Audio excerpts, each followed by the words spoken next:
استاد یه بیت شعر بخونم، بچه‌ها خیلی ساکتن. بخون. آره بخون. که فراقم سخت میآید ولیکن صبر میباید، که گر بگریزم از سختی رفیق سوس پیمانم. بابا به به کلی اصرار میکردم که بچه‌ها حتما بگیرید، اینا باز نگرفته بودن، دقیق سیستمشون رو رعایت کرده بودن که خب این گفتم تو تحلیلاش پوینت بسیار بزرگیه. ولی دیگه اینجا بعد یه ذره بیشتر دارم خواهش میکنم که حداقل دوتا رو بگیرن که برای بیننده این سوء تفاهم ایجاد نشه. کاش نیمه دوم داشت استاد، میرفتیم یه صحبت بین تو نیمه میکردیم، کاری میشد. من تو ذهنم بود که اگه پاپ نکرد 6 بگیریم، ولی خب پاپ کرد دیگه. همگی موافقین که پاپ کرد؟ خب نه که الان این وقتی اینقدر اولش باز شد. خب من هیچ وقت این تایم ترید نکردم. خب خبر میشه الان می‌خواستی ترید کنی. والا یه جوری حرف میزنه انگار نه اصلا سختمه، خیلی سختمه، غیر ممکنه این کار برام. میگه گیرم به مقصد نرسید اشتیاق ما، یعنی داره معنیش اینه که اگه من امروز آخر شدم مقصد بهانه بود، سفر جز مسیر نیست. واقعا شعر بجایی بود. به به کی بود؟ فاضل نظری عزیز. فکر کنم الان از سعدی میخونی. استایلش استایل سعدیه، قبول داری؟ توی دانشگاه یه استادی داشتیم، نمیدونم اومد، البته آدم خوبی بود، ولی یهو به من گیر داد که برو اشعار مدیریتی سعدی رو بیار. من فکر کردم لج کرده من داره سر کار میذاره، بعد رفتم دیدم نه، سعدی اشعار مدیریتی داره، نمیدونم اشعار مالی داره که یعنی مضمونش اونوری میره، مفهومش اونوری میره. آره، و مثل اون که میگه بروتن بباید گریست که دخلش بود 19 خرجش 20 و چیزهای دیگه که داره. گفتیم حالا به خاطر ما پارتی بازی کن از سعدی بخون. خب الان یه بیتم از سعدی میخونم. بخونم؟ بخون. آره بخون. که فراقم سخت میآید ولیکن صبر میباید، که گر بگریزم از سختی رفیق سوس پیمانم. بابا به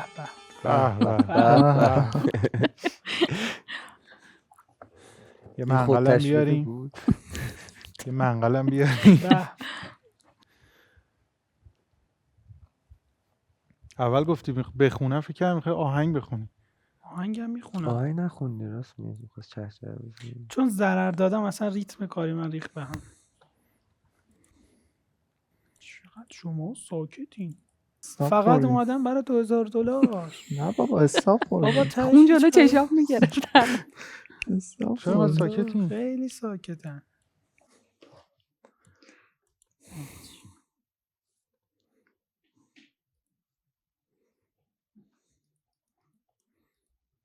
حساسه یه مقدار. آره حساسه واقعا، خیلی حساسه.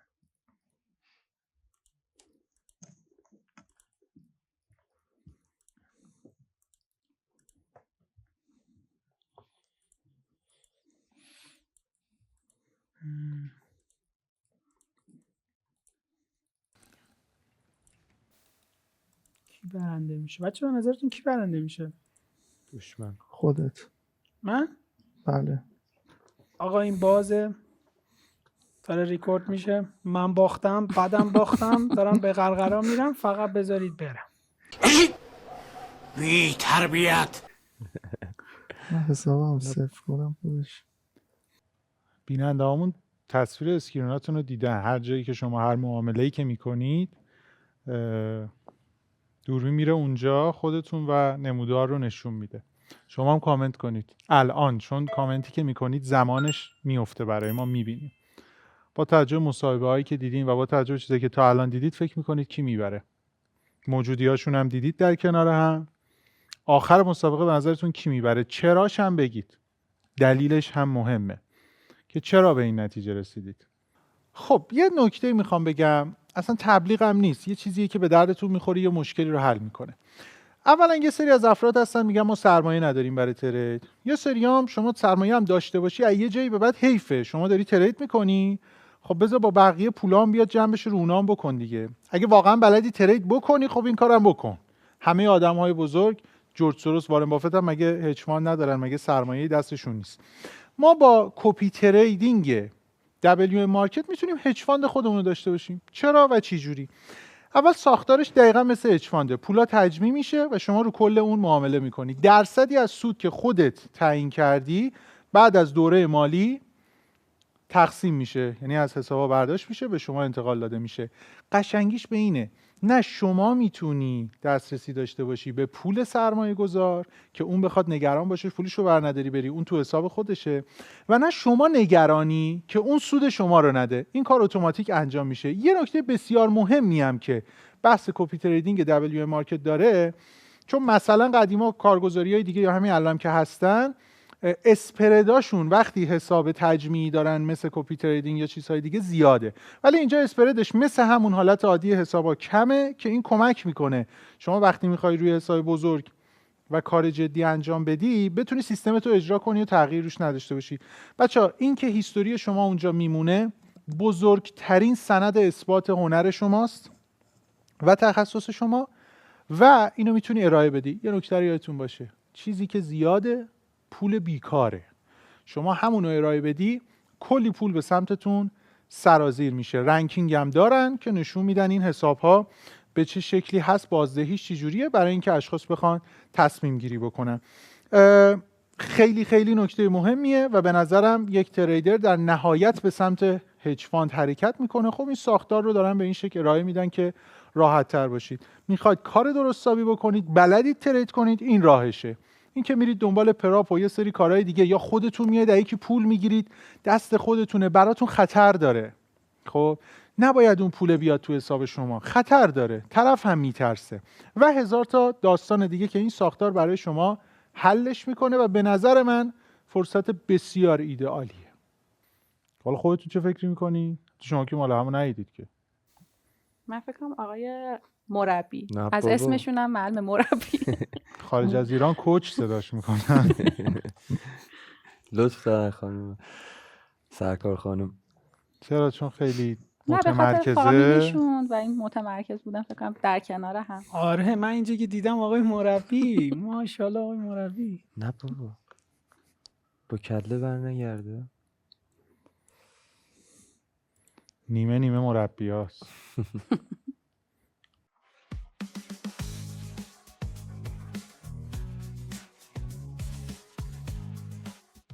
حالا انشالله من قصد دارم فصل دوم رو به صورت دوئل برگزار بکنیم. هم پارامترهای بیشتری برای درس گرفتن و برای اون تحلیل هایی که داریم به وجود میاد که از الان اسپویلش نمی کنم، نمیگم چیه، ولی فصل دوممون یعنی 5 قسمت دوم به صورت دوئل خواهد بود. بعداً توضیحشو میدم، از الان نمیخوام لوس بشه. نمیشه آدم خودش ثابت کنه، فقط یه چالش جدا بلند بگیم ما هم بشنم. استاد میگن تو میگم 45 دقیقه هیچ کس مشخص نمیشه برتره بر دیگری. آره آره یه چالشه فقط. و اینکه ببین قانون مسابقه آره، است، یه 100%. ساختاری باید براش ما ایجاد بکنیم دیگه، وگرنه آره خب اون معلومه.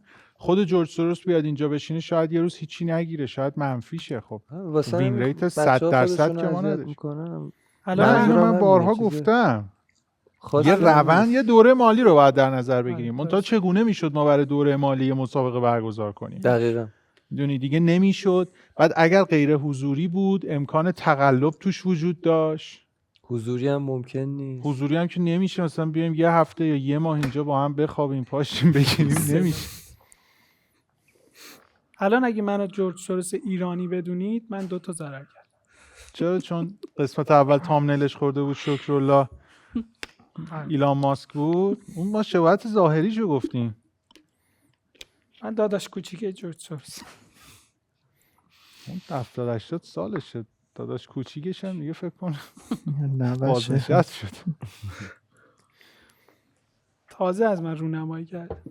چی؟ میگم تازه از من رونمایی کردن. یه رو نوه نتیجهش. همیشه میگن یه رو آخر یه رو خوبیه، نمیدونم. تراموس تایم.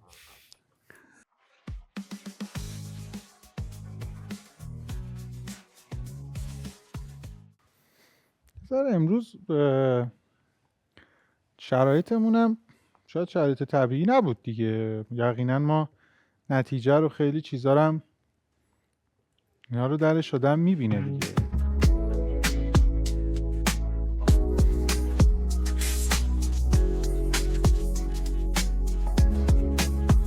یه چیزی بگم، یه کسی اینو کامنت کرده بود تو قسمت اول، یعنی حرفیه که بیننده هام زدن و به نظر من بسیار درسته. حالا اون شخص این لطف رو به من داشت که میگفت برای اولین بار جرأت کردید همچین برنامه‌ای بسازید. چون جرأت میخواد دیگه. فکر کن الان هر قسمت دو نفر کسایی که دارن میان تا اینجا دانشجوی من بودن. ما داریم میایم و لایو داریم جلوشون معامله میکنیم. اما خواستم اینو بگم که شماها هم جرأت این رو کردید که بیاید اینجا. اینم هستا. هم جرأت کردید، هم تعداد کسایی که خب لطف داشتن مخصوصا موقعی که برنامه پخش شد خیلی پیام دادن شرکت بکنن. شما چه از نظر اخلاقی و بعدش از نظر فنی کل فیلتر شدید به اینجا رسیدید، ولی باز اینکه جرأت کردید بیاید به نظر من چیز بزرگیه. اینو جدی دارم میگم، اونایی که فکر کنید همینجوری تعارف میکنن. کمتر از یه ربع مونده. هر معامله‌ای هم که در پایان تایم باز باشه ما همونجا میبندیم. باز مجدد این قانونی هست که میدونم در ترید عادی ما همچین چیزی نداریم، ولی خب برای مسابقه این باید اینجوری باشه. استاد حجم امروز ولی تو بازار نیست، اسپریدش هم بزرگ. قبل از اینکه شروع بشم تو ضبطم بودیم گفتم خبری نیست بگیم من نظر بنیادی میشکونه، ولی یقینا همین پاپاپی که کرد خود سشن اصلی از این کمتر میشه. دقیقاً. یکی از چیزایی که متاسفانه ما تو کشورمون همیشه باش درگیریم بحث اینترنته. طبیعتاً کارگزاری هم که باش کار میکنیم خارج از ایران مشکل داریم. متاسفانه شاهد بودیم در برهه‌های زمان که اینترنت ها رو قطع کردن یا محدود کردن. محدودیت‌های جدیدی هم که مدل‌های جدید بود میذارن. یه اتفاق خوبی که WM مارکت برای ما رقم زده اینه که اومده از 2 سال پیش سرورهای جدید برای ایران ایجاد کرده که اولا فیلتر نمیشن و حسابهای ریل مخصوصا نیازی به فیلتر شکن نداره.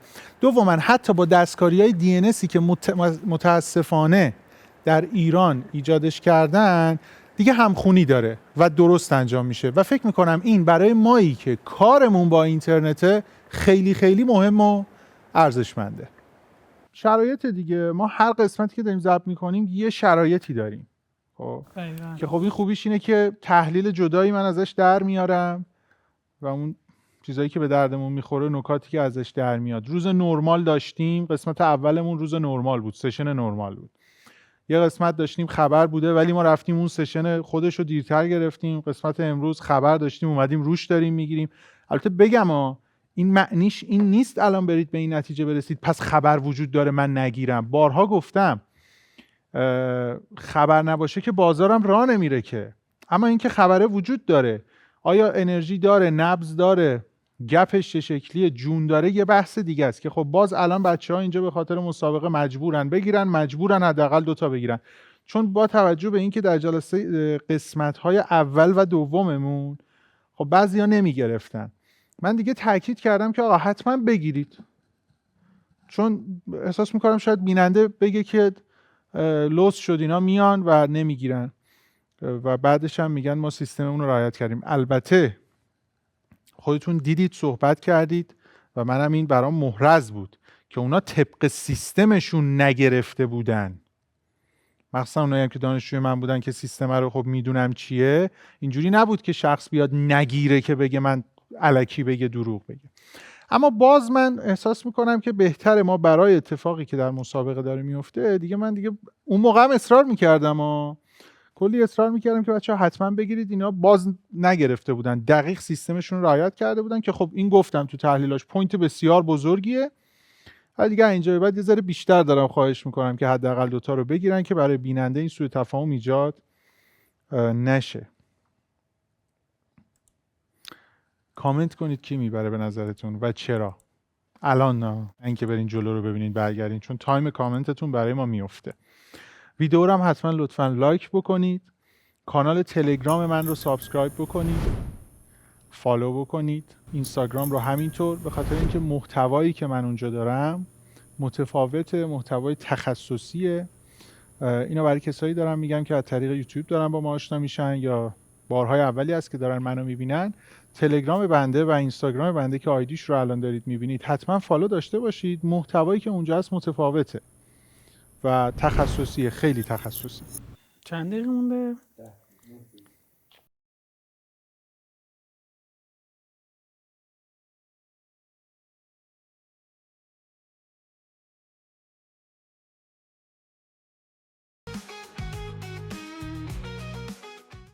از تایم ترسیدم 2 تا رو بستم 2 تاشم رفت 1-2 شد. چالش دیگه. این محدودیت هایی که ما اینجا داریم برای خودتون هم درس هایی داره دیگه، چون شبیه ساز محدودیت هایی که در حالت عادی هم رخ میده. حتی من گفتم اینکه شماها به هم چه چیزی میگید یا مصاحبه هاتون نماینده گفتگوی درونی که مثلا آدم بیننده ها دارن با خودشونه.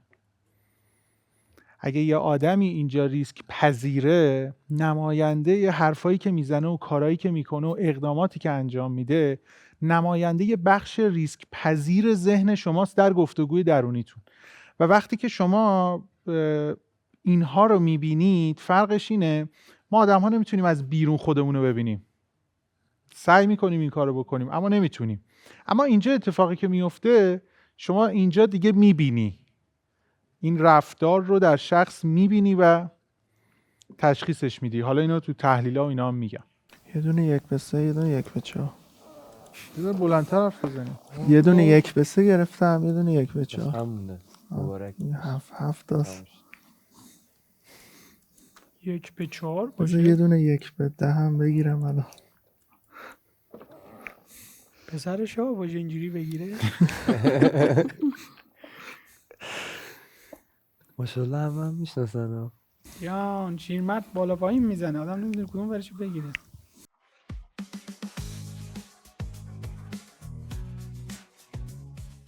کاش نیمه دوم داشت استاد، میرفتیم یه صحبت بین تو نیمه میکردیم کاری نیمه میشد. مربع. من تو ذهنم بود که اگه پاپ نکرد 6 بگیریم، ولی خب پاپ کرد دیگه. همگی موافقین که پاپ کرد؟ خب نه که الان این وقتی اینقدر اولش باز شد. خب من هیچ وقت این تایم ترید نکردم. خب خبر میشه. 2 سال الان میخواستی ترید کنی. والا یه جوری حرف میزنه انگار نه مشکل اصلا ماه. سختمه، خیلی سختمه، غیر ممکنه این کار برام. خودم هم نمیفهمم چه اتفاقی داره میفته. به دقایق پایانی نزدیک میشیم. مواظب این باشید که حفظ آن چیزی که گرفتید هم مهمه. حفظ دچار آبرو. ریسک زمانی نشید. چی؟ مواظب حفظ آبرو باشید. آبرو ریزی نکنید. شبیه معاملات باینریه. یه معامله‌ای هست تایم میذارن، آتی و آپشن و اینا. دقیقا کاری که میکنیم شبیه مونه.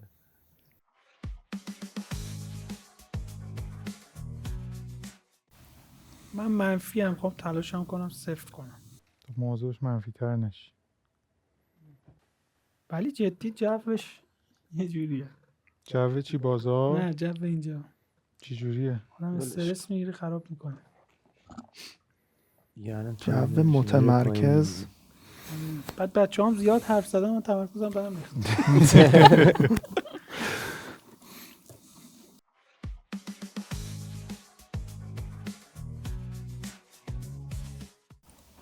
اینو بستم رفت بالا 3 بار اشتباه بستم.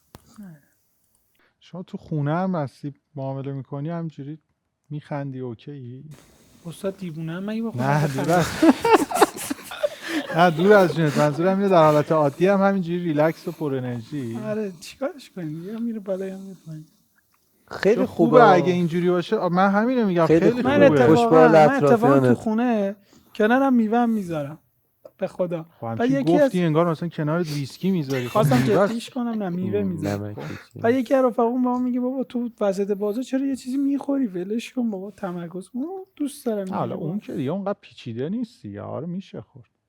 ولی نه خوبه اینجوری، چون من خودم هم اینجوری نیستم ولی ساکت میشم همش فکرم روی اسکرینه، اینقدر ریلکس نیست. اتفاقا اصلا من یه دونه شعر بر خودم در آورده بودم، گفتم سل میگیری بای میشه، بای میگیری سل میشه. چه قافیه‌ای، چقدر آره. طول که بسی چی رنج بردی در این سال آره. سیر و سرودی. سل میگیری بای میشه، بای من میگیری سل همینه شعر یا ادامه داره؟ همین تمام. یه بای کارو گرفتم جمع میکنه. تایم رو نگاه کردم گفتم امکان نداره تو این تایم بره بالا، بعد بستم همون تایم رفت بالا. دومین بار امروزه. مثلا تایم داشتن خیلی چالش سختیه واقعا، تا حالا همچین شرایطی رو تجربه نکرده بودم، یعنی وحشتناک سخته. خب قانونای تمام شد. مزخرفی گذاشتی. نه مزخرف که نیست، یه چالنجه ولی واسه من خیلی سخته، حداقل میتونم اینو بگم. عین معاملات باینریه، مثلا زیر این ساعت زیر این ببنده تو برنده ای تو باختی. آره. آره خب عملا درست نیست همچین چیزی دیگه، ولی چالنج دیگه. من برای مسابقه مجبورم همچین قانونی دمو بذارم اصلا وگرنه اکانت دمو. اصلا همچین چیزی یک به سه درست داد. نیست که ما یک ددلاین زمانی براش تعریف کنیم. خب خب خسته نباشید. نه وایس تموم نشد دیگه. مونده تموم شد. گفتم هرچی بازه ببندین دیگه.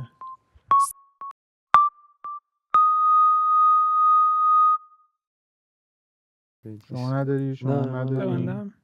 بله ببندیم. خب حالا بگیم. چرا همه به من نگاه میکنید؟ خدا وکیلی چرا؟ منم دارم تو رو نگاه میکنم. دقت کردی؟ منم یه مقدار برونگرایی گفتیم دیگه اه. بار این. خوشتون آره عزیزم. فکر کنم دوست دارید صحبت کنید، گفتیم نوبتمون رو بدیم به شما. اه. حالا همشون میریزن به من، رو من میریزن چون تای کار گرفتن سود شده. شاد و خندان. دوستت دارن دیگه، شیرینی. ما مخلصیم، ما به دل کوچیک میشینی. شمایی. قربونت. وایسا اینو نگاه. بعد نگاه میکنیم بعد صحبت میکنیم.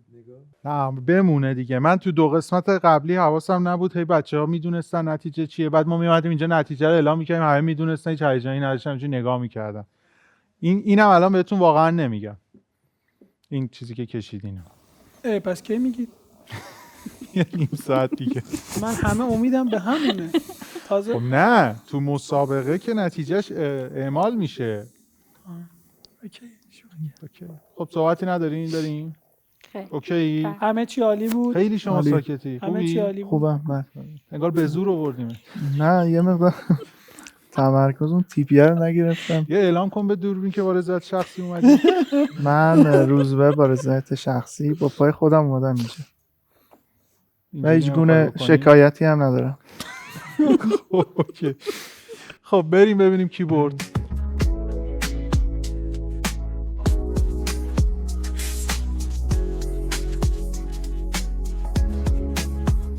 خب بریم ببینیم برنده این قسمتمون کیه. هم معاملاتی که اینجا انجام دادن، هم اون نمودار پرینت شده میاد روش اعمال میشه. اون نمودار پرینت شده نمره منفی نداره، این حواستون باشه.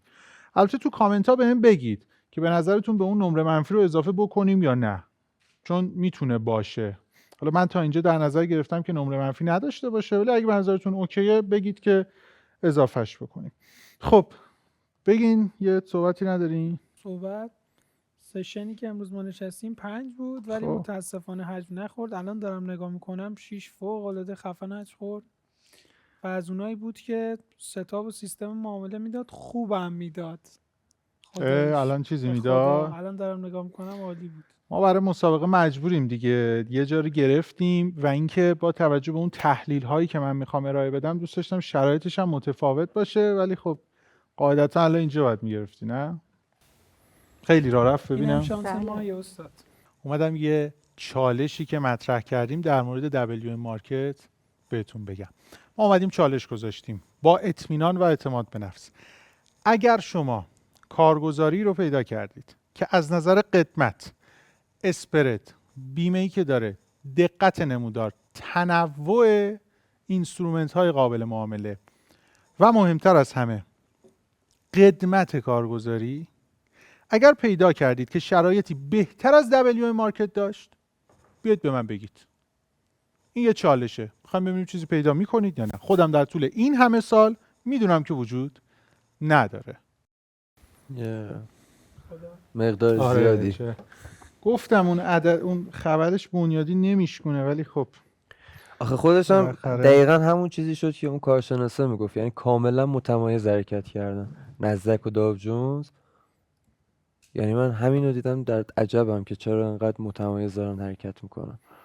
به خاطر اینکه داو جونز و نزدک شرکت هایی که توش هستن فرق دارن. شرکت هایی که تو داو جونزن بیشتر به آمریکا ربط دارن و اقتصاد آمریکا، ولی بخش عظیمی از شرکت هایی که تو نزدک هستن به آمریکا یا ربط ندارن یا ربط کم دارن. ریسک پذیرتر هم هستن خیلی بیشتر.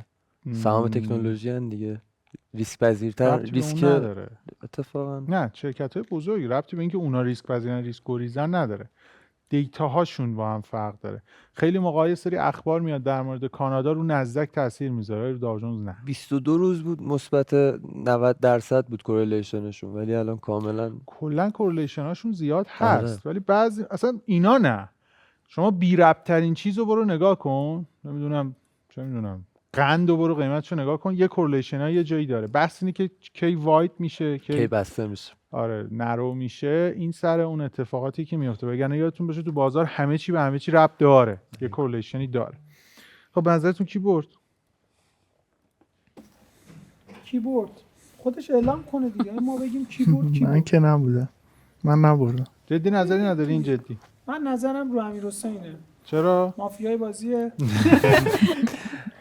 تارگت میزنم بهش، نظر من از اینجا لطفت. دیدم قشنگ آها. شفاف بود. و من نظر من امیرحسین. بعد دیگه هم ما جایزمون تو منم فینال نظرم. $2000. خدای جایزه زیادیه. با توجه به مقدار ضبطی که ما میگیریم جایزه زیادیه. الان جوکر که 300 تومن جایزهش، تازه اونم به زور باید طرف خیرات کنه. گلیاپوچ 500 تومن بود که فکر کنم 4-5 ماه ضبط داشت. واقعا بعد اونا تو تلویزیونن تازه خیر سرشون. ما $2000 که تو فینال جایزمونه، خدایی فکر میکنم دارم اشتباه میگم. منصفانه است. نه. نه. آره واقعا فکر برای کنم عدد ایران رقم خوبیه. منصفانه. آره. بعد اینکه حالا تا اون موقع که برسیم جایزه رو بدیم دلار چند میشن بحث دیگه. خب من عدد رو بخونم. امیرحسین اول از همه عددی که سرش رو انداخت پایین. چه مظلوم بود. انگار اومده خواسته نه بده. ساعت رو خب، داشتم میدیدم. آها. امیرحسین روی حسابش $926 گرفته، حالا با یه خورده ای. مرسی. آقای فراشیانی منهای $408 که حالا صحبت میکنیم تو مصاحبه پایانی، میریم دونه دونه بگین چی شد، چه اتفاقی افتاد. آقای گروسی $112 درسته؟ یا نه اگه من اشتباه خوندم بگید. و آقای خانم حسین پور $94 و 97 صدم سنت. حالا 94 $95 درسته؟ بچه‌ها نمودار پرینت شده ای که کشیدید، امیرحسین فقط جهتش رو درست تشخیص داد، که $250 به این عدد اضافه میشه. آقای گروسی و آقای فراشیانی نه جهتش رو نه ساختارش رو، خانم حسین پور هم جهتش رو هم ساختارش رو درست تشخیص دادن که $500 به این عددشون اضافه میشه. نهایتاً اعداد آخرتون خانم حسین پور $594، آقای گروسی $112 و 60 سنت، آقای فراشیانی منهای $408 و آقای امیرحسین $1176. شما میشی برنده. ممنون. آفرین. توصیه‌ای داری؟ کانال سیگنال میخوای بزنی؟ نه فقط خواستم بگم که یه چالش کوچیک بود، اتفاقا بیشتر شانس دخیله توی این موضوع. اصلا خودم رو برتر نمیدونم، جدای از اینم مطمئنم که حالا خیلی از خونه دارن این موقعیت رو میبینن و لایق‌تر از بندن که توی این رو صندلی باشن، توی این جایگاه ولی الان قرار جرئت گرفتن. نکردن شاید بیان. شاید هم حالا فرصت نشده یا حالا احیانا شرایطی نبوده.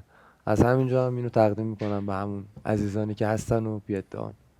حالا ان شاءالله جایزه رو بدیم بعد تقدیم کن به یکی. نه حالا بحث کوچیکه دیگه.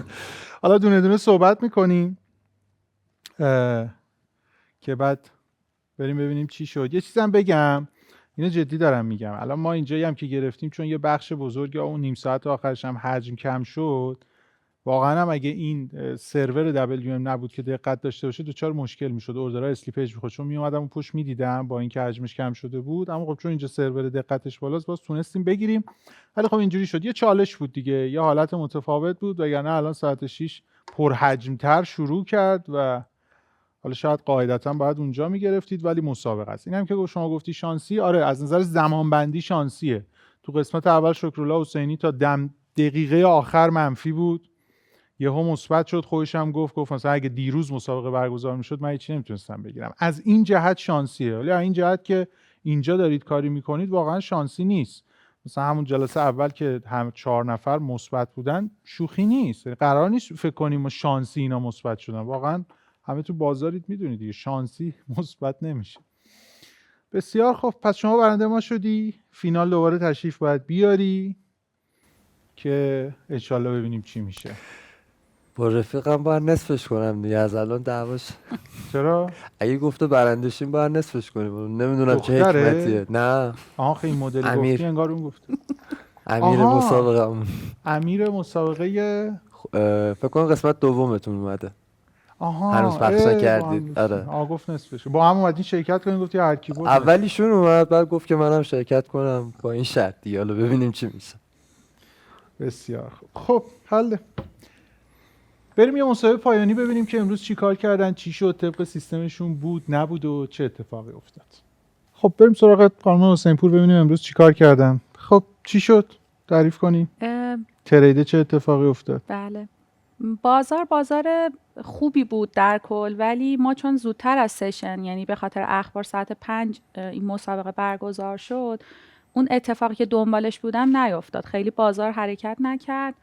اگر ساعت 6 بود سر سشن برگزار میشد، به نظرم خیلی بهتر از اینا اتفاق میافتاد واسه همه دوستان، حتی کسایی که حالا حتی خود آقایی که برنده شدن نظرشون آره این یه ذره بود. همگی بله. امروز بازار بعدش راه رفت، اما خب ما اون ساعت گرفتیم. بله. توی فیلمم توضیح دادم. خب امروز اشتباهی کردی به خاطر مسابقه چیز بیشتری گرفتی، اضافه گرفتی، یا نه طبق همون سیستم خودتون گرفتی؟ نه، طبق سیستمم سعی کردم پیش برم، به اصولم پایبند بودم، حتی با اینکه مسابقه بود. چند تا معامله گرفتین؟ در کل دو تا معامله باز کردم که یکیش منجر به سود شد و یکیش هم متاسفانه ضرر خورد.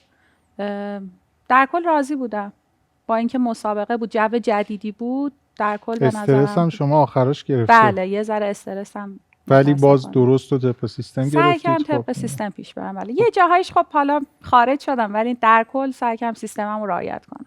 پس نکردین دیگه؟ یه کوچولو نکردین دیگه. خب پس سیستمشون رعایت نکردن. درسی داشت امروز براتون؟ اینکه هر جوی که هست من باید کار خودم بکنم، خیلی نباید تحت تاثیر شرایط قرار گرفت. همین دستکاری که تو سیستم بله کرد. بله متاسفانه خواستم بذار نمایشی بشه، یه حرکت حالا خاصی بزنیم که این اشتباه بود. باید فکر میکردم همون تو خونم. آره. امروز روز سیستم شما البته گفتید دیگه، بود یا نه؟ که فکر کنم با چیزایی که گفتین نبود خیلی بد متاسفانه، خیلی که حالا قوانینمون بود دیگه، ساختارمون بود. یعنی من بارها گفتم ما مهمونایی که انتخاب میکنیم، من از اینکه دارن کار میکنن و حرفه‌ای هم مطمئن شدم که تشریف آوردن. ممنون تشریف آوردید، مرسی، برنامه‌مون رو زیبا کردید. در آخر میخواستم تشکر ویژه کنم از شما. لطف دارید. حالا به غیر از این مسابقه که اجازه دادید ما خدمتتون برسیم. تو نه اگه قرار ازن تعریف کنی حسابی وقت داریم، قشنگ بفرمایید. نه جدی، حالا خارج از شوخی، من از نحوه تدریس شما که انقدر دقیق، فکر کنم شما جزء اساتیدی هستید که واقعا توی ایران کمتر کسی مثلش هستش. یعنی دانشجو من نیستی؟ من دانشجوتون نیستم، ولی از طریق یوتیوب با شما آشنا شدم. فیلماتون همش به نظر من تأثیر خیلی زیادی گذاشت تو روند کاری حالا و این روندی که داشتم میرفتم. و در آخر میگم لازم دونستم که یه تشکر ویژه از شما بکنم. لطف دارید. ممنون، مرسی، لطف کردید تشریف آوردید. مرسی، متشکرم. خب بریم ببینیم بقیه چیکار کردن. خب آقای عروسی چی شد امروز؟ امروز طبق سیستمم بازار خوب بود، ولی خب یه مقدار بدشانسی آوردم. سر چی؟ بدشانسی که در واقع یه مقدار بد مدیریتش کردم. یه دونه از معاملاتم و تیپیشو یه مقدار بالاتر گذاشتم. چهارمم یکی از معاملات و تیپیشو کوچیک گذاشتم. اون اولش ریسک پذیر شدی، بعد آره. آخرش که رسید ریسک و ریسک شد. آره. اون معامله اول یه مقدار فرم حرکت به هم ریخت، یعنی اومد یه مقدار سونگای بدی داد و معامله اولم رو صفر بسته شد، معامله دوم ضرر شد، معامله سوم سود. اون اولی اگه نمیبستی ضرر میداد؟ نه، اولی نمیبستم سود میشد. یکم جو مسابقه پس به هم ریخت. آره. معامله چهارمم که با سود کم بستم که حسابم یه مقدار بالانس بشه به سمت مثبت بودی؟ درسته؟ آره. مثبت بودم، به یه منفی خیلی کمی بودم، اونو زدم که حسابم حداقل مثبت بشه. یه فکر کنم درصد، شاید دو در درصدی. ترید عادی اینی که گفتی رو درسته، ولی خب سیستم رو پس نشد رعایت کنی. آره نشد، یه مقدار رول شدم و یکم اینا. کلا من قبلش هم احساس میکردم شما استرس این فضا رو گرفتی. حالا ببخشید ما برمت نه ریختیم. بابا، خواهش میکنم. امروز درسی برات داشت؟ نکته‌ای چیزی برای خودت درسی داشت؟ آره درس خیلی بزرگی داشت. چی؟ همین که اولش ریسک پذیر بودم، بعدش ریسک گریز. خب بعد تو این شرایط ها معمولا سیستمم رو اجرا میکردم. اگه اجرا میکردم خب اون نکته‌ای که گفت نکته بزرگیه. من واقعا دیشب داشتم با یک کس دیگه در موردش صحبت میکردم. بدترین کار تو بازار مالی بینابینی بودنه. باز اگه همیشه ما ریسک پذیر باشیم یا همیشه ریسک گریز خیلی بهتره تا اینکه یه جا خوبیم یه جا بدیم، یه جا ریسک پذیریم یه جا ریسک گریز. حالا اصلا این دوتا شاید خوب و بد هم نیستن، جفتشون خوبن، ولی این تلاطمه بده. امروز روز سیستم تو بود؟ حرکتایی که سیستمت میخواد امروز بود؟ تقریبا تو همین جا یا ساعت 6؟ چون بعدش رفت. ساعت 6 خیلی خوب حرکت کرد، یعنی یه بازار خیلی پرقدرتی بود، خیلی خوب حرکت کرد، ولی ساعت 5 یه مقدار رمق کمتری داشت. آره حجمش شاید عادی بود، ما به خاطر نبضش باید ول میکردیم، دوباره 6 باید میگرفتیم، ولی دیگه ببخشید دیگه. خواهش میکنم، نه با مشکلی نیست. ممنون تشریف آوردی. خواهش میکنم. مرسی خوشحال بابت شدم. همراهیت، لطف کردی در ساخت این برنامه. ممنونم از شما. خواهش میکنم. خب بریم ببینیم بقیه چیکار کردم. یه آقای فراشیان فکر کنم نیاز این که اصلا سوال بپرسم نداره. قربونت برم، خودت بگو جان. استاد امروز روز ما نبود. شعر نداری؟ شعر ندارم، شعرام تموم شد. واقعیتش ته کشید دیگه، هر چی بلد بودم گفت. خب بعد امروز خب ساعت 5 انرژی بازار تخلیه نشد، خب افتاد واسه ساعت 6، ولی خب ما امروز ساعت 5 نشستیم. من 3 تا معامله داشتم که 3 تاش طبق سیستم بود، 2 تاش استاپ خورد و یکیش سود شد و متاسفانه منفی شدیم و بازار مالی نتیجه دست ما نیست، فارغ از نتیجه باید کارمون رو انجام بدیم و این که دیگه همین دیگه. بقیه‌اش شما بپرسید من جواب میدم. مشکل از استادت نبوده؟ استادت بد نبوده؟ ما راضی. خب حالا دور از شوخی، امروز طبق سیستمت گرفتی یا نه؟ بله. ولی خب 3 تا معامله داشتم دیگه، طبق سیستم بود، ولی خب متاسفانه حجم نخورد دیگه. یعنی جاش جای سیستم نبود. جاش بود. بعد 6 میگرفتی. ولی اونایی که شما اینجا گرفتی همه طبق سیستم با فرض درست بودن سشن. امروز درسی داشت، نکته‌ای داشت؟ درس که امروز تجربه جدیدی بود. چون چیش؟ همش تو خونه تنها خودمون ترید میکردیم، اینجا جدید بود، کنار رفقا استفاده کردیم و نشستیم دور هم ترید کردیم، لذت بخش بود و تجربه جدیدی بود که حالا تجربهش نکرده بودم من. باحال بود برای اولین بار. امروز روز سیستمت بود یا نه؟ روز سیستم اگه بگیم ساعت 5 خب نبود، ولی اگه بگیم ساعت 6 قطعا روز سیستم ما بود. قوانین مزخرفی داریم. خواستی فوش بدی قوانین رو من گذاشتم، تو دلت فوشی ندی.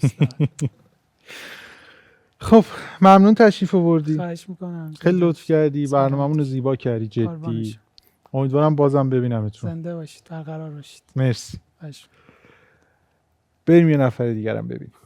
خب بریم آخرین مصاحبه‌مون هم ببینیم که تو این قسمت چه شکلیه.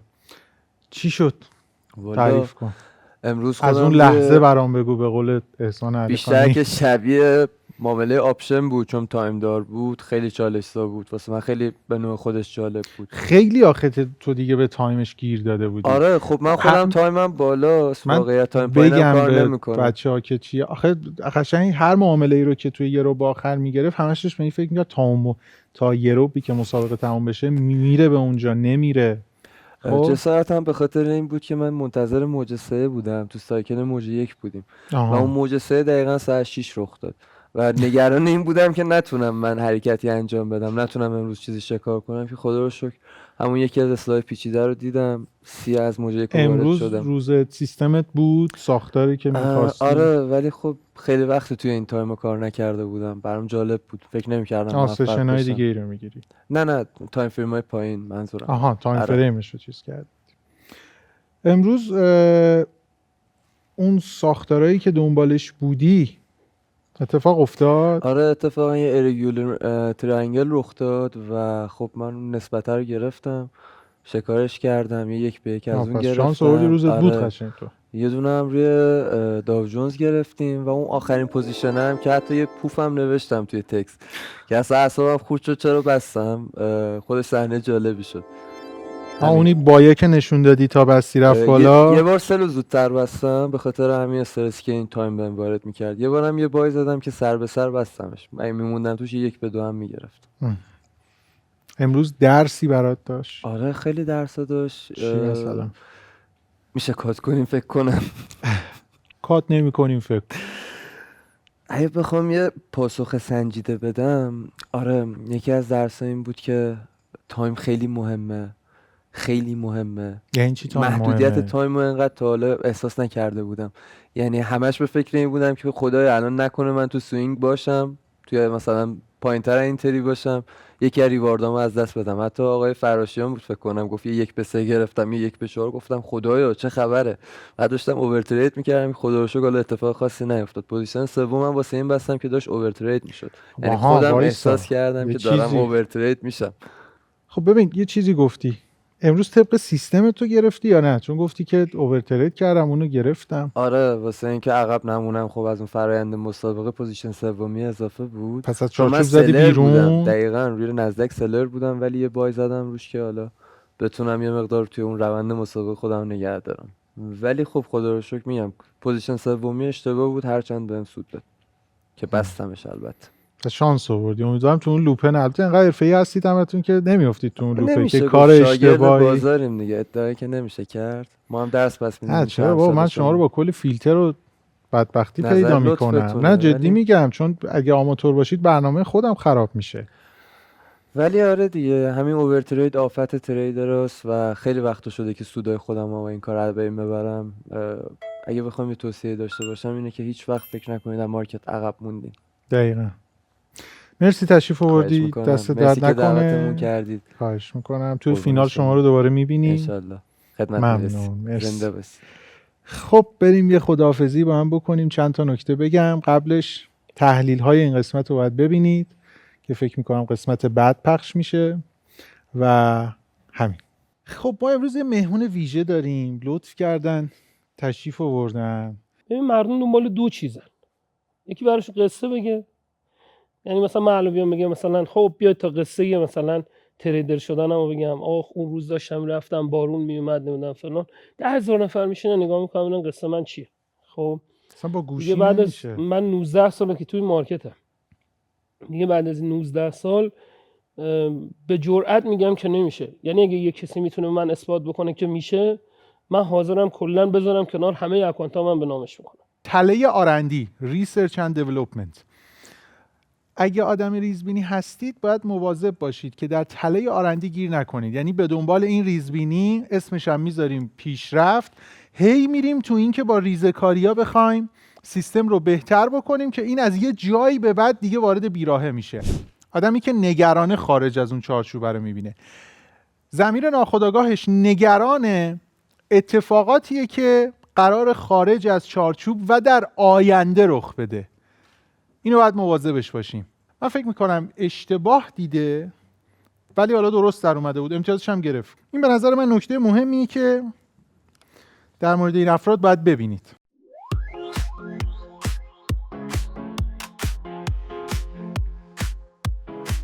تو بازی ترید برنده میشیم، روی موجای کریپتو میریم، با بیت کوین قهرمان میشیم، بازار سهام سود رو میگیریم، هر روز یه راهکار تازه داریم، با استراتژی و پیش میریم.